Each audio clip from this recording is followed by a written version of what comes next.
ఈ సీరియల్‌లో ఏం జరిగిందో తెలుసుకోవాలి అనుకుంటున్నారా? అయితే వెంటనే మనం సీరియల్‌లోకి వెళ్ళిపోదాం. ఇక అక్షయ్ అయితే ఆఫీస్ రిబ్బన్ కటింగ్‌కి వెళ్ళిన దగ్గరికి ఇంకా ఒక అమ్మాయి అయితే అక్షయ్‌కి ఫ్లవర్ వాజ్ ఇస్తుంది. అలాగే అక్షయ్‌తో సార్ మీతో ఒక్క 10 నిమిషాలు మాట్లాడాలి సార్ బిజినెస్ గురించే అని అడగడంతో అక్కడ ఉన్న వాళ్ళందరూ వెళ్ళండి సార్ పర్వాలేదు అని చెప్పి ఇంకా అక్షయ్‌నైతే తనతో పాటు లోపలికి పంపిస్తారు. ఇక తనైతే అక్షయ్ దగ్గరికి వచ్చి సార్ మీరంటే నాకు చాలా ఇష్టం సార్ నేను మీ ఫ్యాన్ సార్ అని చెప్పడంతో అక్షయ్ చాలా ఆశ్చర్యంగా ఏంటి నువ్వు నా ఫ్యానా ఏం మాట్లాడుతున్నావు నేనేమి సెలబ్రిటీని కాదు అని అక్షయ్ మాట్లాడడంతో అక్షయ్ మాటలకి ఆ అమ్మాయి అయితే చూడండి సార్ ఇంతకుముందు మిమ్మల్ని ఒక బిజినెస్ మీటింగ్లో చూశాను అప్పట్నుంచి మిమ్మల్ని చూసి మీ ఫ్యాన్ అయిపోయాను ఆ అభిమానం కాస్త వ్యామోహంగా మారింది ఆ వ్యామోహమై ప్రేమ అయింది నేను నేను మిమ్మల్ని ప్రేమిస్తున్నాను అని చెప్పి ఇక ఆ అమ్మాయి అయితే అక్షయ్కి ఒక ఫ్లవర్నిచ్చి ప్రపోజ్ చేస్తుంది. ఇక అక్షయ్ అయితే ఏయ్ ఏం మాట్లాడుతున్నావు అసలు బుద్ధుందా నీకు నువ్వేంటి నేనేంటి అయినా నాకు పెళ్ళయింది ఒక కూతురుంది నన్ను ప్రేమించడం ఏంటి అని చెప్పి ఇక అక్షయ్ అయితే ఆ అమ్మాయికి చీవాట్లు పెడతాడు. ఆ అమ్మాయి లేదు లేదు సార్ మీకు పెళ్ళై పిల్లలున్నా సరే నాకు మీరే కావాలి నేను మిమ్మల్ని ఎంతగానో ప్రేమిస్తున్నాను ప్లీజ్ సార్ నన్ను పెళ్లి చేసుకోపోయినా పర్వాలేదు కనీసం మీ ఉంపుడు గతిగానే ఉంటాను అని చెప్పి ఇక ఆ అమ్మాయి అయితే అక్షయ్ని ఇబ్బంది పెడుతుంది. అక్షయ్ చాలా కోపంగా ఆ అమ్మాయి చెంప పగల కొడతాడు. ఇక ఆ అమ్మాయి అయితే ఏడ్చుకుంటూ బయటికి వస్తుంది. ఇక బయట నుంచి తన బట్టల్ని తనే చింపుకుంటూ వద్దు నన్నేం చెయ్యొద్దు అని పరిగెత్తుకుంటూ అక్కడి నుంచి వస్తూ ఉంటే అక్షయ్కి ఏమీ అర్థం కాక ఏయ్ ఆగు ఆగు అని చెప్పి అక్షయ్ కూడా ఆ అమ్మాయి వెంట పడతాడు.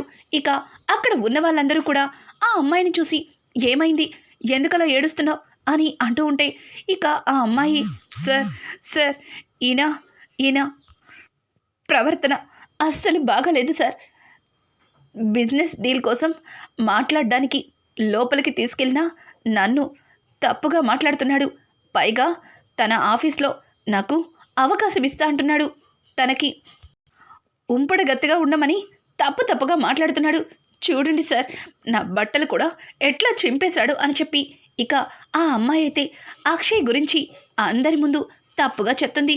ఇక రిబ్బన్ కటింగ్కి పిలిచిన ఆ కంపెనీ ఎండి ఏంటయ్యా ఇది నువ్వేదో పెద్ద మనిషివని నిన్ను చూసి చాలా గొప్పగా ఫీల్ అయ్యి నువ్వే నా ఇంప్రెషన్ అని చెప్పి నిన్ను చూసే నేను ఇంత ఎత్తుకి ఎదగాలని ఎంతగానో అనుకున్నాను కానీ నువ్వు ఇట్లాంటి వాడివని అస్సలు అనుకోలేదు ఇలా అమ్మాయిల విషయంలో ఇంత తప్పుగా ప్రవర్తిస్తావా అని చెప్పి ఇక అతనైతే అక్షయ్ని అవమానిస్తూ ఉంటాడు.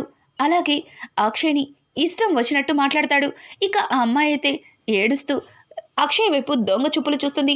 అక్షయ్ చూడండి తన కావాలని చెప్తుంది నేను అట్లాంటి వాణ్ణి కాదు నా క్యారెక్టర్ అట్లాంటిది కాదు తిను అబద్ధం చెప్తుంది అని చెప్పి అక్షయ్ వాళ్ళందరికీ చెప్పి నమ్మించడానికి ప్రయత్నిస్తుంటే ఆ అమ్మాయి మాత్రం లేదు ఈయన నా విషయంలో తప్పుగా ప్రవర్తించాడు నీకు ఎంత శాలరీ కావాలంటే అంత శాలరీ ఇస్తాను నా కంపెనీకి వచ్చి అలాగే నాతో పాటు నా పర్సనల్ అవసరాలకు కూడా నువ్వు నాతో ఉండిపో అన్నట్టు అని పిచ్చిగా మాట్లాడాడు సార్ అని చెప్పి ఇంకా ఆ అమ్మాయి అయితే సిగ్గు విడిచి చెప్తున్నాను అని చెప్పి ఇక అన్ని విషయాలు కూడా వాళ్ళందరితో అక్షయ్ గురించి చాలా తప్పుగా మాట్లాడుతుంది.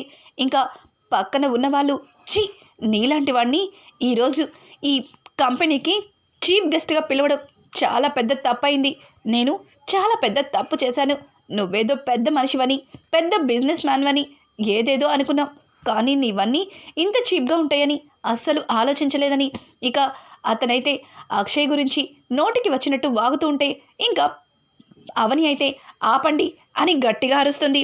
అలాగే అక్కడికి వచ్చి ఆ అమ్మాయి చెంప పగల కొడుతుంది. ఒక్కసారిగా ఆ అమ్మాయి ఏయ్ ఎవరు నువ్వు నన్నెందుకు కొడుతున్నావు చూడు నువ్వు ఈ ఆఫీస్కి ఫ్లవర్ డెకరేట్ చేయడానికి వచ్చావు నువ్వు నన్ను కొడతావా అని చెప్పి ఆ అమ్మాయి రివర్స్లో అవని మీద చెయ్యి ఎత్తబోతుంటే అవని చెయ్యి దించు, లేకపోతే అక్కడికక్కడే ఆ చేతిని నరికేస్తాను. ఏంటి, ఏం మాట్లాడుతున్నావు? నిన్ను ఆయన తప్పుగా మాట్లాడా? నిన్ను ఎక్కువ శాలరీ ఇస్తాను అలా కంపెనీకి వచ్చేయమని అడిగారా? అసలు అసలు ఆయన గురించి నువ్వేమనుకుంటున్నావే? ఆయన్ని తప్పు పడతావా? ఆయన మీద ఇట్లాంటి ముదృష్టపు నిందలు వేస్తావా? నిన్ను చంపేస్తాను. మర్యాదగా లోపల జరిగింది జరిగినట్టు చెప్పకపోతే నిన్ను అని చెప్పి ఇక పక్కన ఉన్న ఒక టేబుల్ మీద ఉన్న ఒక ఫ్లవర్ వాజ్ని తీసి తన నెత్తిని కొట్టడానికి ఎత్తుతుంది. ఒక్కసారిగా ఆ అమ్మాయి ఆగు ఆగు, నన్నేం చెయ్యొద్దు. అయినా నేను అబద్ధం చెప్తున్నానని నువ్వు ఎలా చెప్తావు చెప్పు? ఆయన మంచివాడని ముద్ర వేస్తున్నావు. అసలు ఆయన గురించి నీకేం తెలుసని లోపల జరిగిందంతా నువ్వేదో కళ్ళతో చూసినట్టు మాట్లాడుతున్నావు అని అంటుంటే ఇక అవని అయితే, చూడు, ఆయన ఎట్లాంటి వాడో, ఆయన బిహేవియర్ ఎలా ఉంటుందో, అలాగే ఆయన క్యారెక్టర్ ఏంటో నాకు బాగా తెలుసు. నీ పద్ధతి చూస్తుంటే నువ్వే కావాలని ఆయన గురించి తప్పుగా వచ్చి చెప్తున్నావనిపిస్తుంది. చూడండి సార్, ఖచ్చితంగా ఆ క్యాబిన్లో సీసీ కెమెరా ఉండే ఉంటుంది. ఒక్కసారి ఆ సీసీ కెమెరా చెక్ చేస్తే జరిగిందేంటో తెలుస్తుంది అని చెప్పడంతో ఆ మాటలకి ఆ అమ్మాయి, ఏంటి ఇక్కడ డెకరేట్కి వచ్చి ఏదో నువ్వే ఈ కంపెనీకి ఓనర్ లాగా, ఏదో సిఐడి ఆఫీసర్ లాగా మాట్లాడుతున్నావు. నేను అబద్ధం చెప్తానా? నా మీద నేనే మచ్చ వేసుకుంటానా? అసలు ఈయన గురించి అంతలాగా చెప్తున్నావు. ఈయన గురించి నీకేం తెలుసో, అసలు ఈయన నీకు ఏమవుతాడని అని చెప్పి ఇక ఆ అమ్మాయి అయితే ఇష్టం వచ్చినట్టు అవనితో మాట్లాడుతుంది. అవని, ఇంకొక మాట మాట్లాడావంటే చంపేస్తాను. ఆయన ఎవరు అని పదే పదే అడుగుతున్నావు కదా. ఆయన నా మెడలో తాళి కట్టిన నా భర్త. ఆయన గురించి నువ్వెన్ని చెప్పినా వినడానికి ఇక్కడ నేను సిద్ధంగా లేను. అలాగే ఆయన ఏ తప్పు చెయ్యరని నాకు తెలుసు. చూడండి, ఒక్కసారి ఆ క్యాబిన్ సీసీ కెమెరా ఎక్కడుంది అని అడగడంతో ఇక అక్కడ ఉన్న సెక్యూరిటీ ఆ సీసీ ఫుటేజ్ని చూపిస్తారు. అందులో ఆ అమ్మాయి అక్షయ్కి ఫ్లవర్ ఇచ్చి అక్షయ్ని హక్ చేసుకుంటే అక్షయ్ దూరంగా నెట్టి ఆ అమ్మాయి చెంప పగల కొడతాడు. ఆ తర్వాత ఆ అమ్మాయి, నన్నే కొడతావా, చెప్తా నీ పని అని చెప్పి ఇక బయటికి వచ్చి ఏడుస్తూ పరిగెత్తుకుంటూ వాళ్ళందరి ముందుకి వస్తుంది. అలాగే తన ఒంటి మీద ఉన్న బట్టలు తనే చింపుకుంటుంది. అదంతా చూసిన ఆ కంపెనీ ఎండి ఒక్కసారిగా షాక్ అయిపోతాడు. ఇక ఆ అమ్మాయి అయితే భయపడిపోతుంది. ఇంకా వెంటనే సెక్యూరిటీ, ఇట్లాంటి వాళ్ళు మన కంపెనీలో పనిచేయడానికి అస్సలు వీల్లేదు. ఇంకొక మాట, ఇట్లాంటి వాళ్ళని బయట వదిలేయకూడదు. ఇట్లాగే పెద్ద పెద్ద వాళ్ళందరినీ పట్టుకుని డబ్బులు గుంజడానికి ఇట్లాంటి పనులు చేస్తారు. చూడు, ఈ అమ్మాయిని పోలీసులకి అప్పగించు అని చెప్పడంతో ఇక అమ్మాయి, సార్ నన్ను క్షమించండి, తప్పు చేశాను, తెలియక తప్పు చేశాను అని చెప్పి ఇక అమ్మాయి మాట్లాడుతూ ఉంటే, ఆగు అని అవని అయితే ఇక అమ్మాయిని ఆగమంటుంది. చూడు, మర్యాదగా ఆయనకి సారీ చెప్పు అని చెప్పి ఇంకా అవని అయితే ఆ అమ్మాయితో చెప్పడంతో ఆ అమ్మాయి, సారీ సార్, సారీ, నేను మీ విషయంలో చాలా తప్పుగా ప్రవర్తించాను. మీరేంటో తెలియకుండా మిమ్మల్ని అందరి ముందు అవమానించాను. నన్ను క్షమించండి, చాలా పెద్ద తప్పు చేశాను అని చెప్పి ఇక ఆ అమ్మాయి అయితే క్షమాపణ చెప్పి అక్కడి నుంచి వెళ్ళిపోతుంది.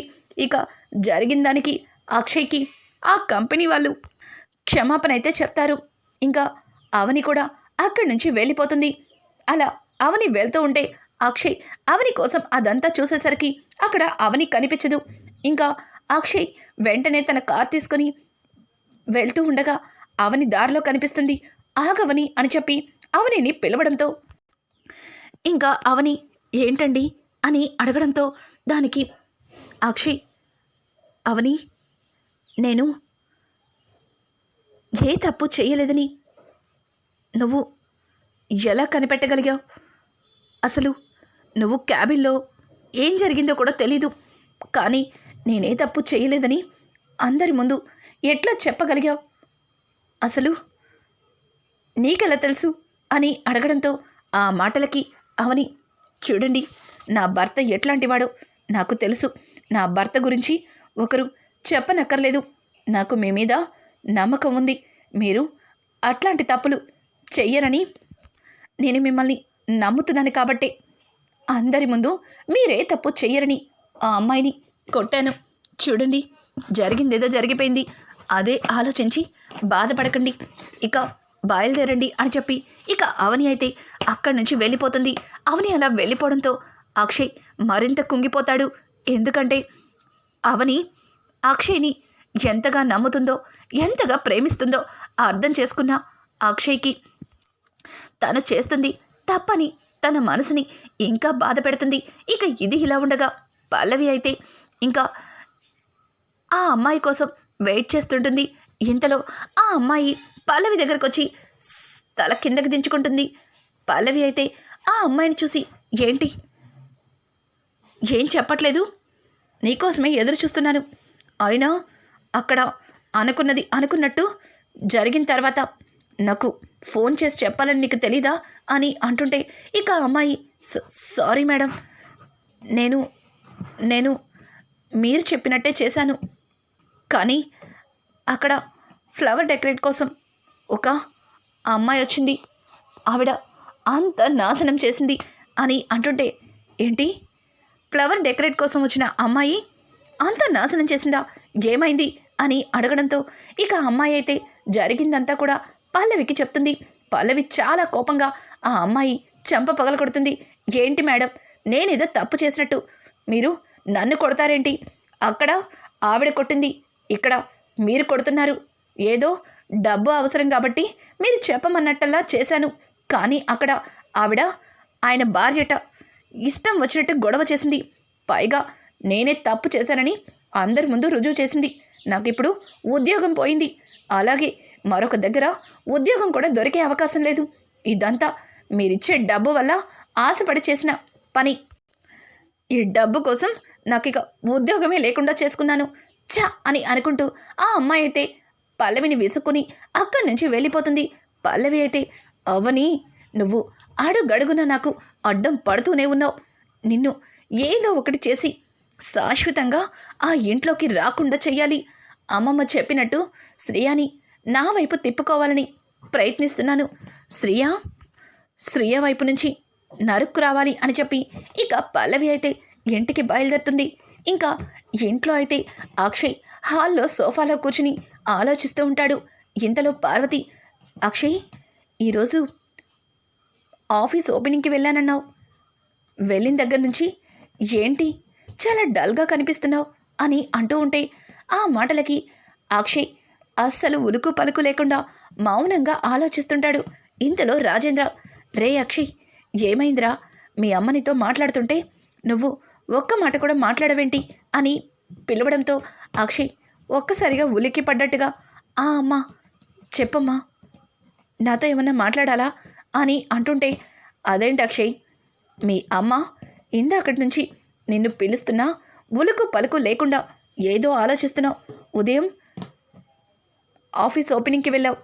అక్కడి నుంచి వచ్చిన దగ్గర నుంచి గమనిస్తున్నాను. ఇట్లాగే డల్గా ఉన్నావు. ఏం జరిగింది అని అడగడంతో ఇక అక్షయ్, అమ్మా, నీతో కొంచెం మాట్లాడాలి అని చెప్పి అక్షయ్ ఇక పార్వతిని అడగడంతో పార్వతి, అక్షయ్, ఏమైంది? నువ్వు బాగానే ఉన్నావు కదా? నేను చూస్తుంటే నాకెందుకో భయంగా ఉంది. ఏమైంది అక్షయ్ అని చెప్పి పార్వతి కంగారుగా అక్షయ్ని పట్టుకుని అడుగుతూ ఉంటే ఇక ఇంట్లో అందరూ కూడా అక్కడికి వస్తారు. ఇంతలో కమల్, అన్నయ్య, ఏమైందన్నయ్య, ఎందుకలా ఉన్నావు అని అడగడంతో ఇక అక్షయ్, నేను బాగానే ఉన్నాను అని చెప్పి ఎవరిని దగ్గరికి రావద్దన్నట్టుగా తన చేతుల్ని అడ్డం పెడతాడు. ఇంకా పార్వతి వైపు చూసి, అమ్మా, నువ్వు తీసుకున్న నిర్ణయాన్ని నేనెప్పుడు కూడా తప్పు పట్టను. కానీ అవని విషయంలో నువ్వు తీసుకున్న నిర్ణయం తప్పనిపిస్తుందమ్మా అని చెప్పడంతో ఒక్కసారిగా పార్వతి షాక్ అయిపోతుంది. అలాగే పల్లవి అయితే, ఏంటి అక్షయ్ బావా అవని గురించి ఏదో చెప్పాలని చూస్తున్నాడు. ఇప్పుడు కనుక అక్షయ్ బావా అవనిని మళ్ళీ ఇంటికి తీసుకురావడానికి అత్తయ్యని ఒప్పించడానికి మాట్లాడుతున్నాడు అనిపిస్తుంది. ఏదో ఒకటి చెయ్యాలి అని చెప్పి పల్లవి అయితే ఆలోచిస్తూ ఉంటుంది. ఇంకా పార్వతి అయితే, ఏం మాట్లాడుతున్నావు కమల్, సారీ ఏం మాట్లాడుతున్నావు అక్షయ్, అవని విషయంలో నేను తప్పు చేశానా? తను నన్ను చంపాలని చూసింది. మరి నన్ను చంపాలని చూసిన వ్యక్తిని ఈ ఇంట్లో ఎట్లా ఉంచుతాననుకుంటున్నావు? నేనెందుకు తప్పు చేస్తాను? తను నన్ను చంపాలని ప్రయత్నించింది, నా కళ్ళారా నేను చూశాను అని అంటుంటే దానికి అక్షయ్, అమ్మా నువ్వు అబద్ధం చెప్తున్నావని నేను అనట్లేదు, కానీ పల్లవి అట్లాంటి మనిషి కాదమ్మా, సారీ అవని అట్లాంటి మనిషి కాదమ్మా. అవని విషయంలో నువ్వు తప్పు నిర్ణయం తీసుకున్నావని నాకు అనిపిస్తుంది. అవని ఏ తప్పు చెయ్యదమ్మా. అవని ఇంట్లోకి వచ్చిన దగ్గర నుంచి అందరం చూస్తూనే ఉన్నాం. అవని ఎట్లాంటిదో మనందరికీ తెలుసు. మన కోసం, మన కుటుంబ సంతోషం కోసం అవని ఏదైనా చేసే వ్యక్తి. అట్లాంటి వ్యక్తి నిన్నెందుకు చంపాలనుకుంటుంది? అవనిని నువ్వు అన్యాయంగా బయటికి పంపించేశావమ్మా, నువ్వు తప్పు చేశావమ్మా అని అనుకుంటూ అక్షయ్ అక్కడి నుంచి వెళ్ళిపోతాడు. ఒక్కసారిగా పార్వతి అక్షయ్ మాటలకి షాక్ అయిపోతుంది. ఇంకా రాజేంద్ర వైపు చూసి, ఏవండి ఏంటండి ఇదంతా, చూసారా అక్షయ్ ఎలా మాట్లాడుతున్నాడో? నేనంట అన్యాయంగా అవనిని ఇంటి నుంచి పంపించేశానంట. నేను నిజంగానే అంత పెద్ద తప్పు చేశానా అని చెప్పి ఇంకా పార్వతి అయితే రాజేంద్రని అడగడంతో, రాజేంద్ర చూడు పార్వతి, నువ్వు తప్పు చేశావని వాడు నిన్ను వేలెత్తి చూపించట్లేదు, కానీ అవని విషయంలో నువ్వు అన్యాయంగా అవనిని ఇంటి నుంచి పంపించేశావు అని రాజేంద్ర అనడంతో, పార్వతి ఏంటండి మీరు కూడా వాళ్ళలాగే మాట్లాడుతున్నారు? నేనెందుకు అవనిని అన్యాయంగా పంపించేస్తాను? తను తప్పు చేసింది కాబట్టి శిక్షని అనుభవిస్తుంది అని అంటూ ఉంటే ఇక కమల్, అమ్మా అన్నయ్య మాట్లాడిన దానిలో తప్పేముందమ్మా? వదిన ఈ ఇంటి కోసం ఎన్నో చేసింది. బావ అక్కని వద్దనుకొని ఇంటి నుంచి వెళ్ళిపోయాడు. అక్కతో శాశ్వతంగా విడిపోవాలి అనుకున్నాడు, కానీ బావని ఒప్పించి ఇంటికి తీసుకొచ్చింది. అలాగే ఇంట్లో జరుగుతున్న ప్రతి సమస్యని తన సమస్యగా తన మీద వేసుకుంది. మనకి ఏం కావాలన్నా దగ్గరుండి చూసుకునేది. అట్లాంటి వదిన తప్పు చేసిందంటే నువ్వు ఎట్లా నమ్ముతున్నావమ్మా? ఒక్కసారి ఆలోచించు అని చెప్పి కమల్ కూడా ఇక పార్వతికి చెప్పి అక్కడి నుంచి వెళ్ళిపోతాడు. ఇక పల్లవి అయితే, ఇదేంటి అందరూ కలిసి అత్తయ్య మనసుని మార్చడానికి ప్రయత్నిస్తున్నారు.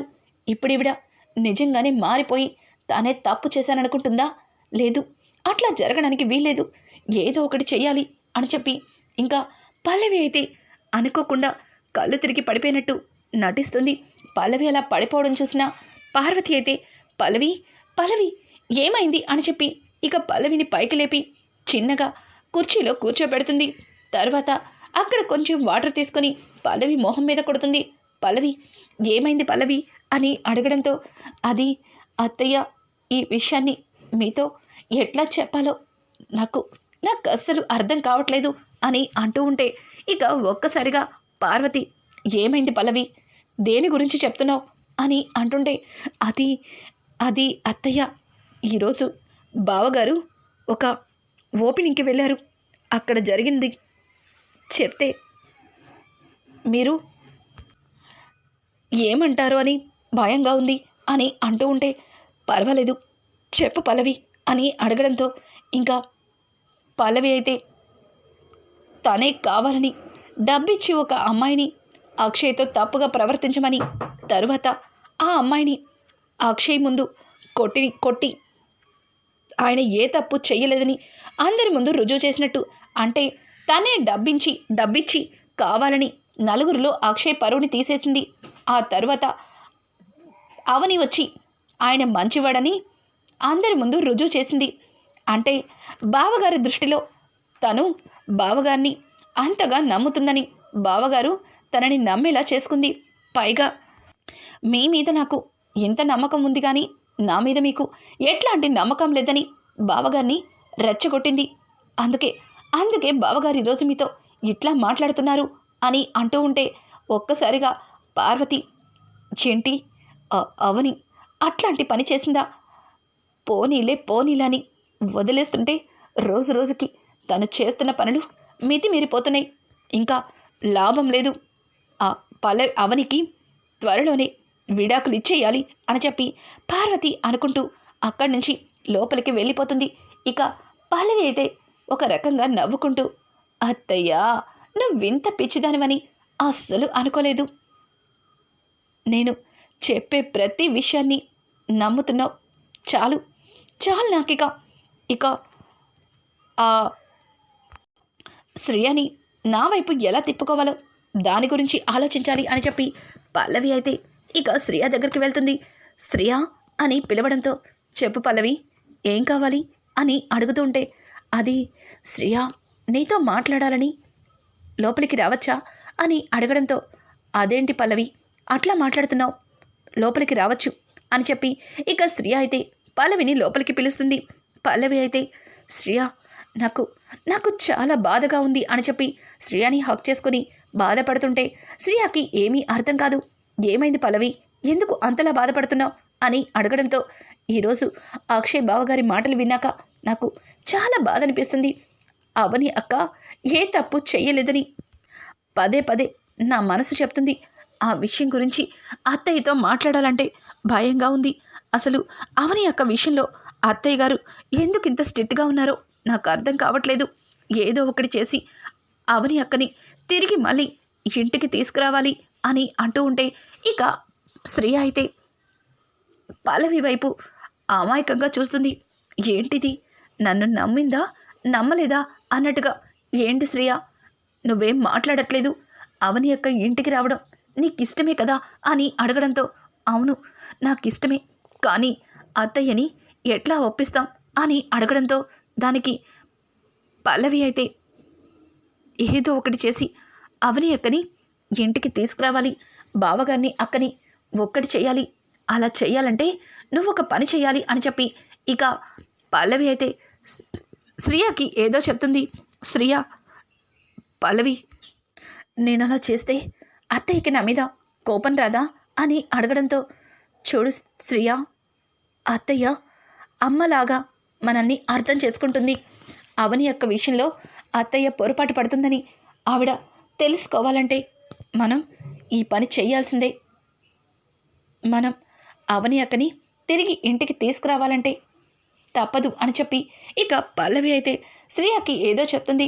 ఇక శ్రేయ కూడా పల్లవి చెప్పినట్టు సరే అని చెప్పి తలొప్పుతుంది. ఇక అవని శ్రేయ ఇప్పుడు నేను చెప్పినట్టు వింటుంది. శ్రేయ, ఇక సిద్ధంగా ఉండు, అత్తయ్యతో తిట్లు తినడానికి, అలాగే ఇంటి నుంచి వెళ్ళిపోవడానికి అని చెప్పి పల్లవి అయితే ఒక రకంగా నవ్వుకుంటూ అక్కడి నుంచి బయటకు వచ్చేస్తుంది. ఇక శ్రేయ అయితే, పిచ్చి పల్లవి, నేనేమి పిచ్చిదాన్ని కాదు, క్రిమినల్ లాయర్ కూతుర్ని, అట్లాగే నా భర్త పెద్ద లాయర్, అట్లాంటి వాళ్ళ మధ్యలో ఉన్న నన్ను మోసం చేసి నీ గుప్పెట్లో పెట్టుకోవాలనుకుంటున్నావు.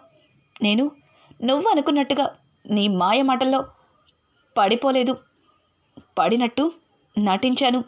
ఇక ఇంటి నుంచి నన్ను పంపించేయడం కాదు, నువ్వు చేస్తున్న మోసాలని ఒక్కొక్కటిగా అత్తయ్యకి తెలిసేలా చేస్తాను అని చెప్పి ఇక శ్రేయ అయితే తన మనసులో అనుకుంటుంది. ఇంకా చక్రధర్ అయితే పల్లవికి కాల్ చేస్తాడు. పల్లవి చక్రధర్తో మాట్లాడుతుండగా అనుకోకుండా కమల్ అక్కడికి వస్తాడు. ఒక్కసారిగా పల్లవి మాటలు విని, కమల్ షాక్ అయిపోతాడు. డాడ్, ఇక ఈ రోజుతో ఆ అవని పీడ వదిలిపోవాలి. ఇక జీవితంలో అవని మళ్ళీ ఈ ఇంట్లో అడుగు పెట్టకూడదు. అందుకే అందుకే ఒక మాస్టర్ ప్లాన్ వేశాను అని చెప్తుంటే దానికి చక్రధర్, ఏంటి బేబీ, ఏం చెప్తున్నావు అని అడుగుతుంటే, అవును అవును డాడ్, ఈరోజుతో ఆ అవని పీడ శాశ్వతంగా పోతుంది. ఇప్పుడే ఇప్పుడే అత్తయ్యతో మాట్లాడాను. అత్తయ్య అవని విషయంలో చాలా పెద్ద నిర్ణయం తీసుకుంది అని అంటుంటే, చూడమ్మా పల్లవి, ఇదంతా నువ్వే చేస్తున్నావని ఇంట్లో ఎవరికైనా తెలిస్తే తర్వాత మీ ఇంట్లో వాళ్ళు, ముఖ్యంగా నీ భర్త కమల్ ఎట్లా రియాక్ట్ అవుతాడో నీకు తెలియంది కాదు అని అంటుంటే, పల్లవి ఒక రకంగా నవ్వుతూ, డాడ్, అందుకే కదా నేను ఏం చేసినా ఎవరికి తెలియకుండా